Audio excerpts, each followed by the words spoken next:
Well, heading back overseas now, Iraqi forces are today celebrating their recapture of Fallujah, the first city that fell to Islamic State militants 2.5 years ago. The success in Fallujah has now spurred a similar campaign in Mosul, which remains the biggest ISIS stronghold in Iraq. But the United Nations is warning that a military assault there could displace more than 2 million people. Anne Barker has our report. The Iraqi flag is flying high in Fallujah on buildings, vehicles and convoys of tanks now seen all over the city. After 5 weeks of fighting, Iraqi troops have recaptured the last district under IS control and declared Fallujah liberated for the first time in 2.5 years. Iraq's Prime Minister Haider al-Abadi said all Iraqis should celebrate. This is good news for all Iraqis, he said. All Iraqis have the right to celebrate the return of Fallujah to the country. Despite all of the obstacles, we managed to eliminate a big number of ISIS fighters. There's no place for ISIS in Iraq. ISIS and its followers tried to stop that advancement on Fallujah, but they failed. The last area of ISIS control was taken back at the weekend with the support of US-led forces and Shiite militias, ending a military operation that began in May. But the long battle has taken a heavy toll. Tens of thousands of residents were forced to flee to overcrowded camps. Many more were still trapped under ISIS control, among them this woman, Omar. We suffered a lot. We were displaced from place to place, she says. All we see is shooting and guns. We escaped without even shoes, walking from street to street.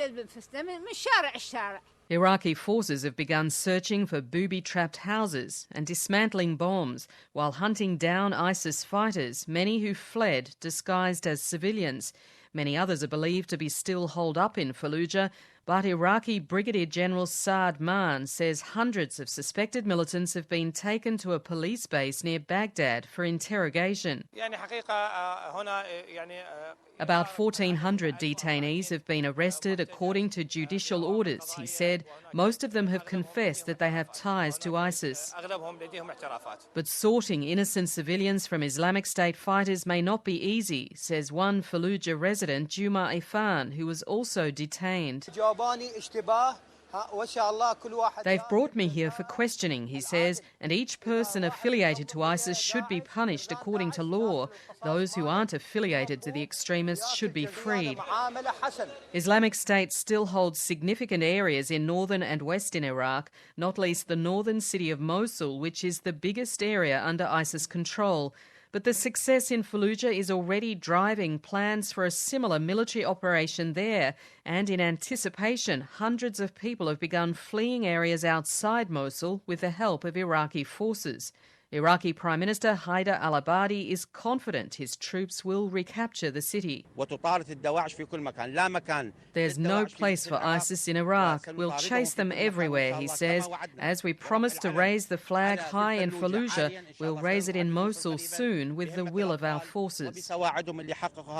But success in Mosul will likely take many more weeks, if not months, and cause significant bloodshed. The United Nations says nearly 3.5 million Iraqis have already been forced to leave their homes because of the conflict, and an assault on towns, including Mosul, could displace more than 2 million people. Anne Barker reporting.